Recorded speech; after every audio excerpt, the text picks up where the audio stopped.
আসসালামু আলাইকুম রহমতুল্লাহি ওয়া বারাকাতুহু। এইচএসসি 26 ব্যাচ আপনাদেরকে উদ্দেশ্য করে আমি যে কনিক্স নামক অধ্যায়টা পড়াইতেছিলাম, তো এই কনিক্স নামক অধ্যায়টার হচ্ছে আজকে তিন নম্বর ক্লাস। আজকে আমরা এই অধ্যায়ের খুব গুরুত্বপূর্ণ কিছু ম্যাথ সলভ করব।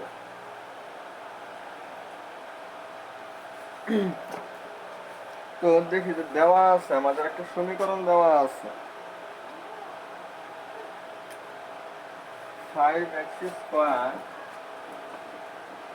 Plus 30x plus 2y plus 59। 30x plus 2y plus 59 equal হচ্ছে 0। বলছে যে এই সমীকরণটা হচ্ছে একটা পরাবৃত্তের সমীকরণ। তো এই পরাবৃত্তটার শীর্ষবিন্দু, ফোকাস, উপকেন্দ্রিক লম্বের দৈর্ঘ্য এবং এর অক্ষরেখা এবং নিয়ামক রেখার সমীকরণ নির্ণয় করো। 5টা জিনিস আমাকে বের করতে বলছে। এই সমীকরণটা থেকে আমার শীর্ষবিন্দু, ফোকাস, উপকেন্দ্রিক লম্বের দৈর্ঘ্য, অক্ষরেখার সমীকরণ এবং নিয়ামক রেখার সমীকরণ, এই 5টা জিনিস আমাকে বের করতে হবে। তো আসলে আমাদের যাই নির্ণয় করতে বলুক, মানে আমরা একটা পরাবৃত্তের যে ফর্মুলায় আমরা নির্ণয় করতে চাই, আমাদের সর্বপ্রথম কাজটা হচ্ছে এই সমীকরণটাকে আদর্শ ফরম্যাটে নেওয়া। তো আদর্শ ফরম্যাটে আমি নিব। তো আদর্শ ফরম্যাটে আমি নিচ্ছি, আপনারা একটু দেখবেন এটা আমাদের কোন ফরম্যাটে যাবে। দেখেন এখানে x এর পাওয়ার 2, তার মানে আমাদের কি x² = 4ay, এই ফরম্যাটে আমাদের যাবে। তো আমি এখানে x আছে, এখানে x আছে, 5 কমন নেব, x² + 6x, আর এই বাকিটুকু আমি ওই পাশে নিব, -2y -59। ভিতরে আমি a² + 2ab + b² এর ফর্মুলা অ্যাপ্লাই করব। 2a এখানে 3 দিলে মিলবে, এক্সট্রা করে আমার 3² মিলতেছে। আমি কিন্তু এক্সট্রা করে শুধু 3² আনি নাই, তার সাথে 5 গুণন আকারে আছে, তার মানে 45 বেশি লিখছি। তাহলে এই পাশেও আমি 45 বেশি লিখব। -59 তার সাথে আমি 45 যোগ করব, তাহলে আমার আসতেছে হচ্ছে 5 × x + 3² এটা আমার আসতেছে -2y, 5 আছে 9 নেব, 4 হলে 4 আছে 5 নেব, 1 হলে বড় তার হচ্ছে মাইনাস। এবার 5 × x + 3² এটা আমরা এই দুটা থেকে আমরা -2 কমন নিতে পারি, তাহলে হবে y + 7। এ হলে আমরা x + 3² লিখব -2/5 ইনটু হচ্ছে y + 7। লাস্ট আমাদের লাইন x + 3² এটা আমাদের 4 × -1/10 এটা আমরা লিখতে পারি। এটা আমরা লিখতে পারি না, হ্যাঁ এটা কিন্তু লেখা যায়। আমরা এটা যেটা কাটলে এখানে হবে 2 আর এখানে থাকবে 5। তো আমরা এটা হচ্ছে আমরা x² = 4ay এই ফরম্যাটে নিচ্ছি, যেখানে a হচ্ছে আমাদের -1/10। তো এই সমীকরণটাকে আমি শুরুতে হচ্ছে আদর্শ ফরম্যাট যেটা, সেই ফরম্যাটে নিচ্ছি। এবার আমি কি করব, প্রথমে হচ্ছে শীর্ষবিন্দু। শীর্ষবিন্দু কোনটা?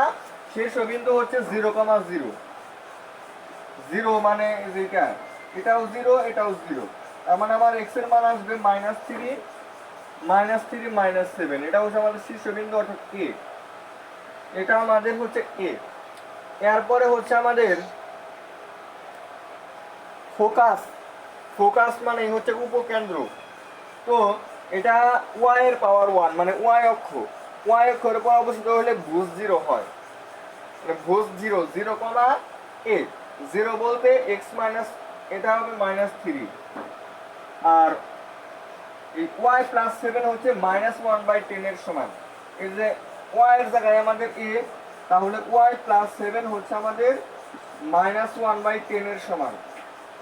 7 y হবে -7 -1/10, 7 71 -71/10, তাহলে আমাদের আসতেছে -71/10। এটা হচ্ছে আমাদের এস অর্থাৎ উপকেন্দ্র। এরপরে হচ্ছে উপকেন্দ্রিক লম্বের দৈর্ঘ্য। উপকেন্দ্রিক লম্বের দৈর্ঘ্য এটা ছিল আমাদের 4a, 4 × a বলতে বোঝায় -1/10, তাহলে আমাদের করলে হয় এটা -2/5। এটার কিন্তু একটা পরম মান ছিল, তো পরম মান দিলে মাইনাসটা উঠা যাবে, তার মানে 2/5। এটা হচ্ছে আমার উপকেন্দ্রিক লম্বের দৈর্ঘ্য। তাহলে এটা হচ্ছে আমাদের শীর্ষবিন্দু, এটা হচ্ছে উপকেন্দ্র, এটা হচ্ছে আমার উপকেন্দ্রিক লম্বের দৈর্ঘ্য। এবার আমাকে বলছে হচ্ছে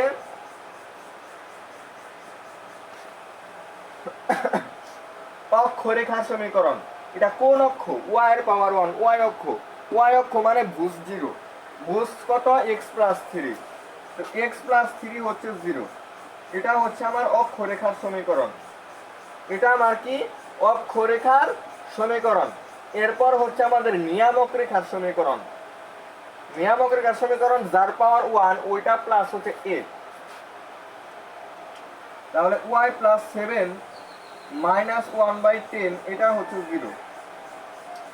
তাহলে y 70 থেকে 1 বাদ দিলে হয় 69, 69 ডিভাইডেড বাই 10, আমরা লসাগু নিলে হবে 10y প্লাস 69 ইকুয়াল হচ্ছে 0। সুতরাং 10y প্লাস 69 এটা হচ্ছে আমাদের 0। তার মানে আমরা এটা পাইলাম কি? এটা পাইলাম হচ্ছে নিয়ামক রেখার সমীকরণ। তাহলে আমাদের শুরুতে ছিল হচ্ছে শীর্ষবিন্দু, যেটা হচ্ছে -3, -7 আমরা পাইছি। আচ্ছা, এটা -3, -7 যেটা আমাদের অ্যান্সার মিলছে। এরপর হচ্ছে উপকেন্দ্র এস -3, -71/10 এটাও আমাদের মিলছে। উপকেন্দ্রিক লম্বের দৈর্ঘ্য 2/5 এটাও মিলছে। এরপর হচ্ছে অক্ষরেখার সমীকরণ x প্লাস 3 = 0 এটাও মিলছে। নিয়ামক রেখার সমীকরণ 10y প্লাস 69 এটাও মিলছে। তো এই ছিল হচ্ছে আমাদের এই ম্যাথ। এটার নিয়মে আমরা মানে একটা সমীকরণ থেকে আমরা একটা পরাবৃত্তের বেশ কিছু জিনিস আমরা বের করতে পারবো।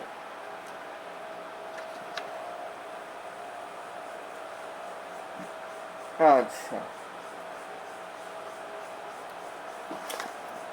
তো আমরা আসলে একটা পরাবৃত্তের সমীকরণ দেওয়া থাকলে সেখান থেকে আমরা ওই পরাবৃত্তের বিভিন্ন কিছু আমরা বের করতে পারবো।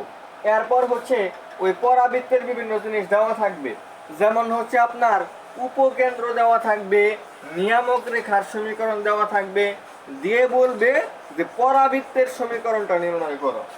তাহলে এটা হচ্ছে আমাদের উল্টা, বিপরীত যেটা আর কি।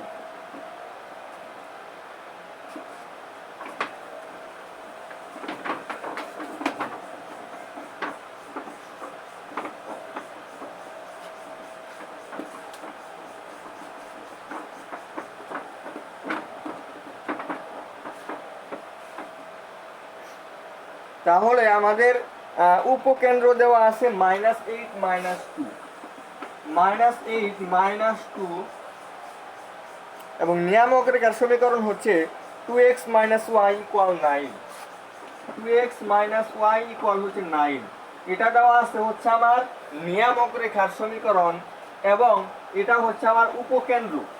এবার বলছে হচ্ছে আমার সেই সমীকরণটা নির্ণয় করার জন্য। আর আমরা একটা পরাবৃত্তের 3টা জিনিস যদি আমরা জানি, তাহলে আমরা অতি সহজে ওই পরাবৃত্তের সমীকরণটা নির্ণয় করতে পারি। 1 নম্বর হচ্ছে আমাদের উপকেন্দ্র জানা থাকতে হবে, 2 নম্বর হচ্ছে আমাদের নিয়ামক রেখার সমীকরণ জানতে হবে, 3 নম্বর হচ্ছে উৎকেন্দ্রিকতা। পরাবৃত্তের ক্ষেত্রে এটা আমরা সবসময় জানি। যেটার উৎকেন্দ্রিকতা হচ্ছে 1। তো আমরা পরাবৃত্তের উপর উপরস্থ যে কোনো একটা বিন্দু ধরে নিব। সেই বিন্দুটা ধরলাম হচ্ছে আমরা পি এক্স কমা ওয়াই। তো পরাবৃত্তের সমীকরণ নির্ণয় করার ক্ষেত্রে আমরা যে কাজটা করব, একটা বিন্দু যে আমরা পরাবৃত্তের উপরস্থ একটা বিন্দু আমরা নিচ্ছি, এটা থেকে আমরা উপকেন্দ্রের যে দূরত্বটা আছে সেটা আমরা বের করব। তাহলে এটা দেখবেন আমাদের x plus 8 whole square plus y plus 2 whole square হয়। তো এটার যে আমাদের এটা হচ্ছে আমার দূরত্ব, এই দূরত্ব হচ্ছে আমাদের উৎকেন্দ্রিকতা তো 1 কিন্তু আমরা এই বিন্দুটা থেকে এই নিয়ামক রেখার দূরত্ব নির্ণয় করব। নিয়ামক রেখার দূরত্ব হচ্ছে 2x minus y minus 9 divided by root over of 2 square plus minus 1 square। তো মোট কথাটা হচ্ছে এই পরাবৃত্তের উপরস্থ যে বিন্দুটা আছে ওই বিন্দুটা থেকে উপকেন্দ্রের দূরত্ব এবং উৎকেন্দ্রিকতা ইনটু ওই বিন্দু থেকে নিয়ামক রেখার দূরত্ব অবশ্যই সমান হবে এবং এটা অ্যাপ্লাই করে আমরা সমীকরণটা নির্ণয় করব। এবার আমরা যে কাজটা করব সেটা হচ্ছে উভয় পক্ষে বর্গ করে দিব। বর্গ করলে আমাদের রুট স্কোয়ার কাটা যাবে। এটা হয় আমাদের যেমন এক্স প্লাস 8 হোল স্কোয়ার, এটা আমরা লিখতে পারি x square plus 16 x plus 64 plus y square plus 4y plus 4। এই পাশে আমার কিন্তু 2x মাইনাস ওয়াই মাইনাস 9 এটার উপর হোল স্কোয়ার আসবে, আর এখানে আসবে আমার 5। তো এই 5 এই পাশে ভাগাকারে আছে, এই পাশে আসলে গুণ হবে, তো সেটা আমরা গুণ করব। 5x টু দি পাওয়ার 2 5 সুতরাং 80x 5 4 5 20 এর 16 18 2 5 6 30 আর 2 হচ্ছে 32 320।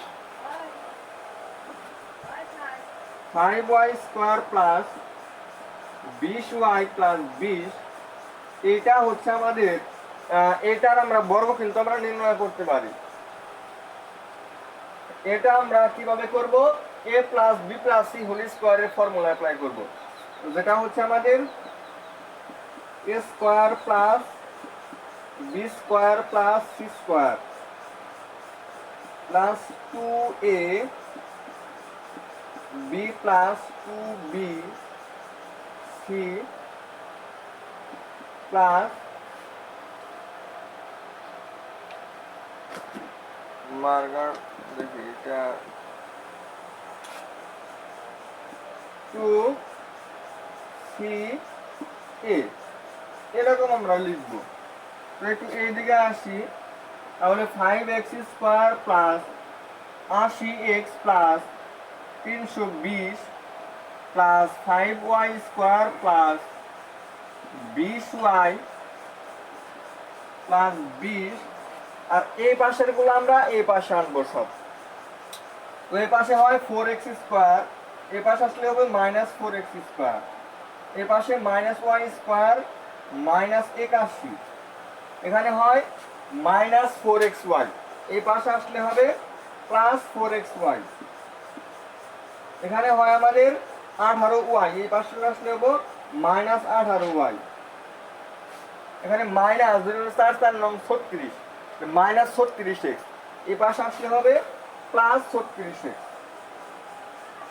ইকুয়াল হচ্ছে 0। তারপর আমরা যে কাজটা করব, এখানে আমরা যেমন 5x স্কয়ার লিখলাম, এরপর 5y স্কয়ার xy সম্বলিত কোনো পদ আছে কিনা, যেমন হচ্ছে আমরা যেমন 4xy আমরা লিখতে পারি, মানে একটু সাজায় লিখবো আর কি। 4xy আমরা একটু সাজায় লিখলাম, এরপরে আমরা শুধু x সংক্রান্ত যেমন 80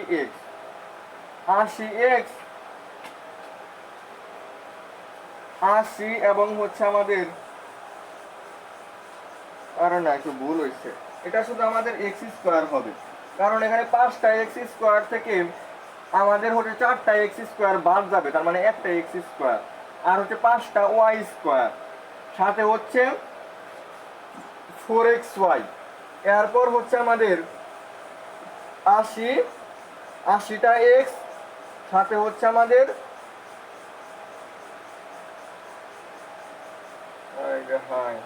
ওয়াই স্কোয়ার আমাদের ভুল হয়েছে। এখানে একটু সাবধান, আপনারা খুব সুন্দরভাবে হিসাব করবেন।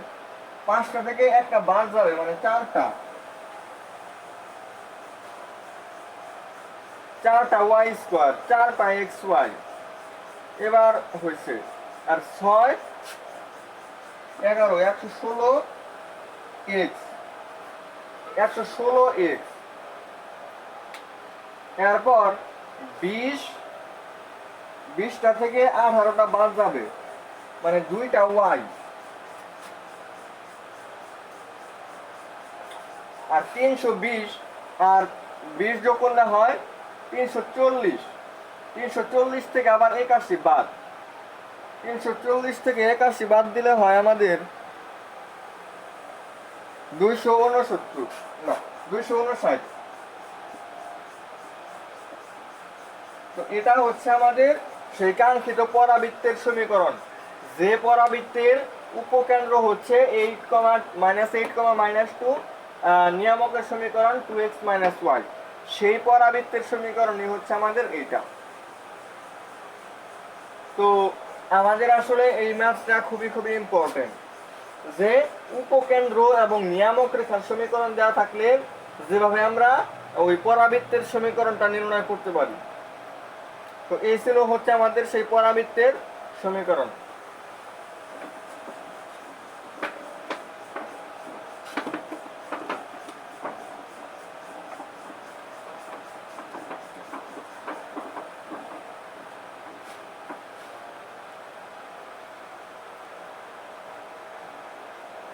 অনেক সময় স্যাররা একটু দুষ্টমি করে, দুষ্টমি কইরা ওরা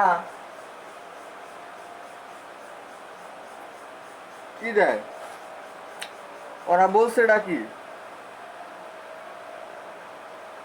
আচ্ছা, এরূপ পরাবৃত্তের সমীকরণ নির্ণয় করো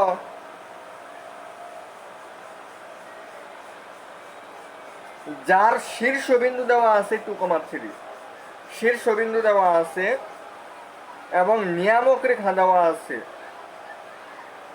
এর উপকেন্দ্রিক লম্বের দৈর্ঘ্য নির্ণয় করতে হবে। মানে উপকেন্দ্র দেয় নাই, উপকেন্দ্র না দিয়ে শীর্ষবিন্দু দিছে, শীর্ষবিন্দু দিছে দিয়ে বলছে উপকেন্দ্রটা নির্ণয় করার জন্য। তো এটার একটা ফর্মুলা আমাদের অবশ্যই মাথায় রাখতে হবে।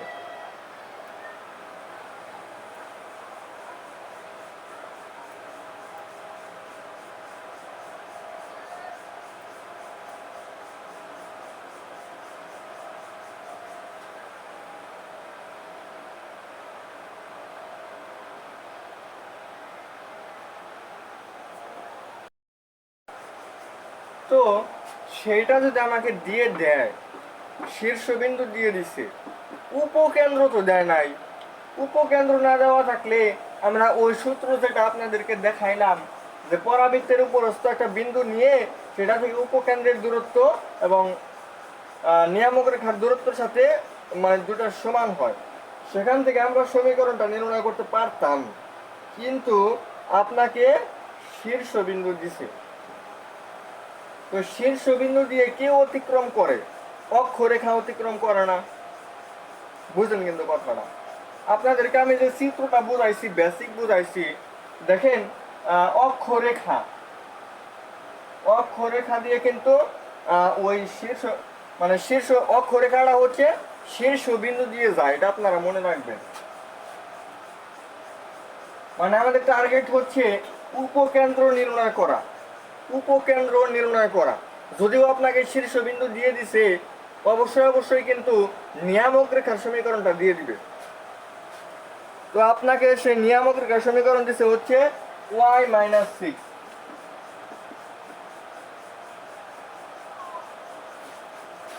y - 6 না, y = 6, y = 6, এটা হচ্ছে আপনার নিয়ামক রেখার সমীকরণ দেওয়া আছে। তো আপনার যদি অক্ষরেখার সমীকরণটা, অক্ষরেখার সমীকরণ কিন্তু অবশ্যই অবশ্যই এই নিয়ামক রেখার যে সমীকরণটা আছে সেটার উপর লম্ব হয়, সেটার উপর লম্ব। তার মানে y minus six equal zero, এটার উপর লম্ব, এটার সাথে মনে মনে ওয়ান আছে, এই ওয়ান আর এক্স এর সাথে আছে আমার জিরো ইন্টু এক্স প্লাস এরকম আছে। তো আমি দেবো ওয়ান ইন্টু এক্স আর জিরো ইন্টু ওয়াই, মাঝখানে চিহ্ন আমার চেঞ্জ হবে, মাইনাস প্লাস কে ইকুয়াল হচ্ছে আমাদের জিরো। তার মানে আমাদের x plus K equal zero, মানে এটা আমরা ধরে নিব, মানে এটা হচ্ছে আমার নিয়ামক রেখার সমীকরণ, এটার উপর লম্ব হচ্ছে আমার এক্স প্লাস কে, এটা আমরা ধরে নিলাম। তো এই যে আমাদের সমীকরণটা দেওয়া আছে, মানে যেটা আমি নির্ণয় করলাম, এটা হচ্ছে আমার অক্ষরেখার সমীকরণ। এখানে আমার কে এর মান যদি আমি বসাইতে পারি তাহলে আমরা অক্ষরেখার সমীকরণটা পেয়ে যাব। এখন চিন্তা করেন যে x plus K equal zero, এটার আসলে কোন বিন্দুগামী? এটা হচ্ছে শীর্ষবিন্দুগামী। তো শীর্ষবিন্দু আমাকে দেওয়া আছে হচ্ছে 2,3, তার মানে আমার এক্স এর জায়গায় 2 বসবে। 2 প্লাস কে ইকুয়াল হচ্ছে জিরো, এক্স এর মান হচ্ছে আমার কে এর মান হচ্ছে -2, অর্থাৎ অক্ষরেখার সমীকরণ হচ্ছে আমাদের x minus two equal zero. এটা হচ্ছে আমার নিয়ামক রেখার সমীকরণ, এটা হচ্ছে আমার অক্ষরেখার সমীকরণ। এবার আসেন আমাদের যে নিয়ামকের পাদবিন্দুটা আসছিল, এই নিয়ামকের পাদবিন্দু কিন্তু অক্ষরেখা এবং নিয়ামক রেখার ছেদবিন্দু। তো এই দুটা যদি ছেদ করে, নিয়ামকের পাদবিন্দু আমাদের জেড হচ্ছে 2,6, নিয়ামকের পাদবিন্দু হচ্ছে আমাদের কত? 2,6। এইবার আসেন আমাদের যে শীর্ষবিন্দু, এই শীর্ষবিন্দু হচ্ছে এই নিয়ামকের পাদবিন্দু এবং উপকেন্দ্র, এই দুইটার মধ্যবিন্দু। এই দুইটার কি বিন্দু? মধ্যবিন্দু। তাহলে তো বুঝতেই পারতেছেন মধ্যবিন্দুর ফর্মুলাটা আমরা অ্যাপ্লাই করব। এর আগে আমরা উপকেন্দ্র এখন বের করব। উপকেন্দ্র আমরা ধরে নিলাম হচ্ছে এক্স কমা ওয়াই। এই বিন্দু এবং এই বিন্দুর মধ্যবিন্দু হচ্ছে আমাদের এটা। তার মানে আমাদের 2 প্লাস এক্স বাই 2 এটা হচ্ছে আমাদের 2, আর 6 প্লাস ওয়াই বাই 2 এটা হচ্ছে আমাদের 3। এইবার আসেন, এখানে 4 থেকে 2 বাদ দিলে হবে 2, এক্স এর মান হচ্ছে 2, আর এখানে 6 থেকে 6 বাদ দিলে হবে 0, ওয়াই এর মান হচ্ছে 0। তার মানে আমাদের 2,0 এস উপকেন্দ্র, এটা হচ্ছে আমাদের 2,0। তাহলে আমরা আবার উপকেন্দ্র পাইছি, অক্ষরেখার সমীকরণ, নিয়ামক রেখার সমীকরণ পাইছি, উৎকেন্দ্রিকতা জানি। এখন আমরা সমীকরণ নির্ণয় করব।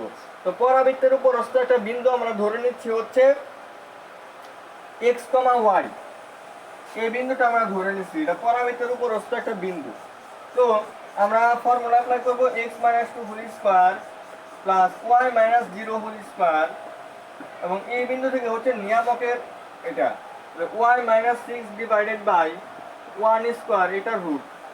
তো এই দুটার সমান, তাহলে হয় আমাদের x square minus 4x plus 4 plus y square, এই পাশে হচ্ছে আমার ওয়াই মাইনাস 6 হোল স্কয়ার, এটার সমান, যেটা আসে আমার Y square minus 12y plus 36।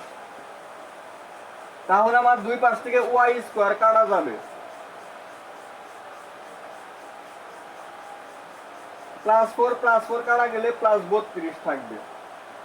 X square minus 4x plus 12y minus 32 equal হচ্ছে 0। এটা হচ্ছে আমার সেই কাঙ্ক্ষিত পরাবৃত্তের সমীকরণ।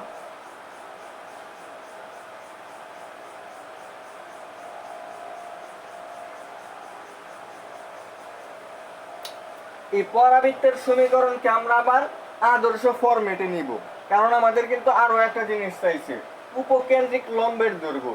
তো আদর্শ ফরম্যাটে নিয়ে সেটা থেকে আমরা উপকেন্দ্রিক লম্বের দৈর্ঘ্যটা নির্ণয় করব। তো এই ছিল হচ্ছে আমাদের আজকের ক্লাস। আজকের ক্লাসে আমরা যে ম্যাথগুলো করাইছি, এই ম্যাথটা আসলে খুবই ইম্পর্টেন্ট।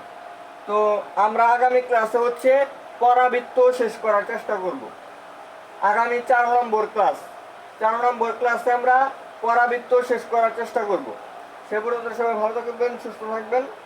আসসালামু আলাইকুম রহমতুল্লাহ বারাকাতুহু।